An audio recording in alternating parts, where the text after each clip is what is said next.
ওই পোলাও মাংস বিরিয়ানি আমার খাইতে খাইতে আর ডাক্তারের পয়সা দেওয়া খুব ভালো। আমি মানে মন মতো খাইছি। আর সবাই ছিল গান শিল্পীরা, আবার আমাদের মধ্যে যারা আনন্দ মুখের পরিবেশে সেই অনুষ্ঠানটি উদযাপন করছি। এটা আমাদের সফিস্টার সার্থকতা আমি মনে করি। আমি আসলে আমি একজন রোটারি, তারপরে আমি বিভিন্ন জায়গায় থাকি, হোটেল ম্যানেজারগুলোতে আছি। আমি ভোক্তাধিকারের এই যে ভোক্তাধিকারের এটা আমার একটা সংগঠনে আছে বিভিন্নভাবে, এবং আমি মনে করি যে সবাইকে নিয়ে আনন্দ করছি। আমি যদি একা খাই একা থাকি সেটা কিন্তু আনন্দ নেই।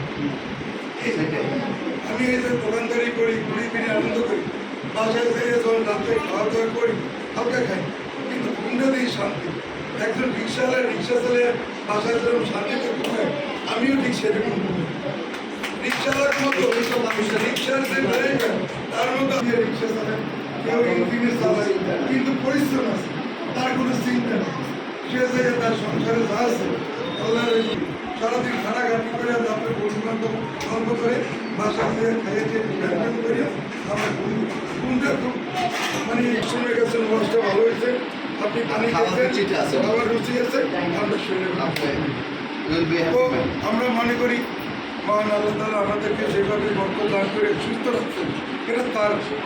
তো আমি যেহেতু কোরআনের বৈশাখ এর নাম দিয়ে একটা কোরআনের মুসিবতের সওয়াল স্বীকার করছেন, একটি সংগঠন দান করছে, অনেক সংগঠন আছে ছোটোবেলা থেকে, অনেক সংগঠন আছে।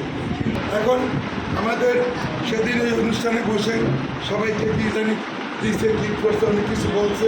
তখন আমার একজনে বললো যে বিশুদায় আছে হেঁটে মিষ্টি খাওয়াবে না, তার মনের